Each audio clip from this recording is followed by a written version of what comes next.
Now, Russia has again hit cities and energy infrastructure in Ukraine overnight.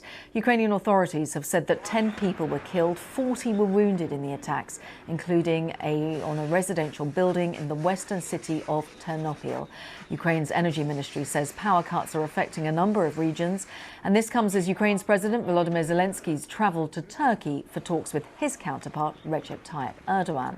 Well, our defence correspondent Jonathan Beale has the latest on those attacks on Ukraine. Pretty much the whole country is suffering power outages at various times. Most of them scheduled power outages, but there are emergency ones too when particular power stations have been hit. And again last night, they were among the targets. The focus of last night's strikes, and look at the numbers, 470 one-way attack drones fired from Russia, 48 missiles fired from Russia. Now, Ukraine is getting better at shooting those down, but inevitably when you're firing that sort of number, some get through. And as you say, particularly hitting focused, it seems, on western Ukraine. And that strike on apartment blocks in Ternopil, we know has caused a large number of civilian casualties. Latest figures we hear, at least 10 killed, dozens injured, including children. It is the biggest attack on that city of about just over 200,000 people in western Ukraine since the start of the war. So they are having to deal with this on a daily basis, and then also trying to rebuild their energy infrastructure, which then gets hit again. And it is very, very difficult, as you say, with winter approaching, and it is getting much colder. You can feel it.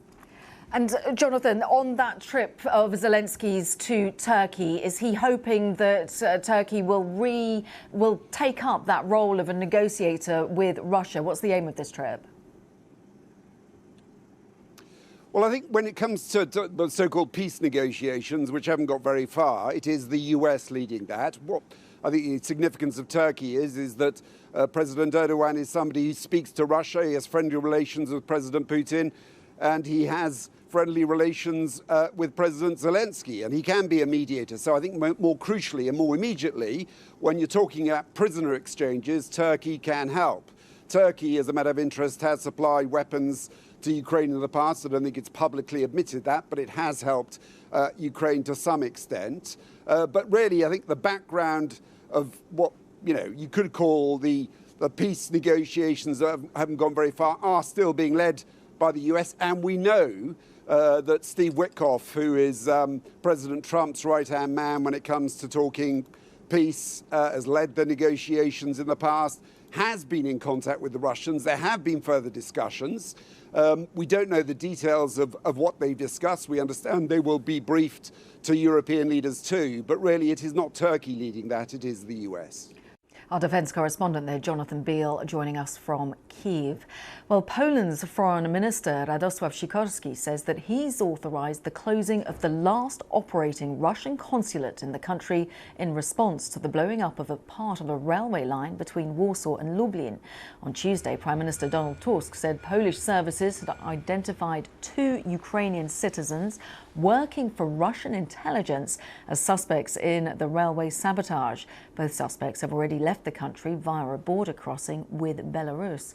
Well, Tusk said that this comes as Poland temporarily closed 2 airports in Rzeszów and Lublin in the southeast of the country early this morning after it scrambled jets to protect its airspace on the western part of neighbouring Ukraine. So a lot of developments. Let's discuss them with Jacek Siwiera, the former head of the National Security Bureau of Poland, now senior fellow at the Atlantic Council. And so you served as the National Security Advisor to the President Duda, during the war in Ukraine. The relations between Poland and Russia have never been great, but given what we're seeing on the ground, our understanding is that the Polish airports, Rzeszów and Lublin, have resumed operations, but regularly we are hearing that they are closing. Yes, so the relationships are getting worse with each every situation, in which every next tension provoked by the actions of the Russian Federation and the services of Russia. As you mentioned, the risk which we faced related to the sabotage attempts with blowing up the railroads and the trails It's reflected in diplomatic response already. So with the declaration that the consent for activity of the consulate in Gdańsk will be withdrawn.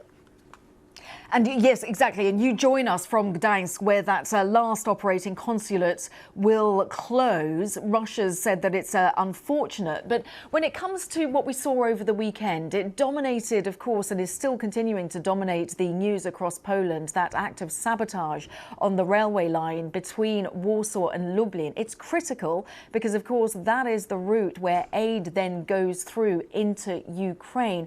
Just bring us up to date with the latest on what we know about the two people that are thought to be behind it.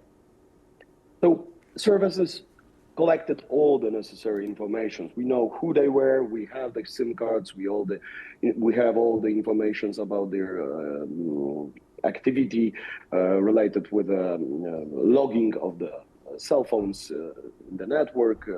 They travels in Poland. Also, the fingerprints were secured. These are the informations which were in the media. But let's be honest, even if I can dive into details, in public release for many years, there were a lot of informations of the sabotage acts like that, which were answered.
But the scale is unprecedented.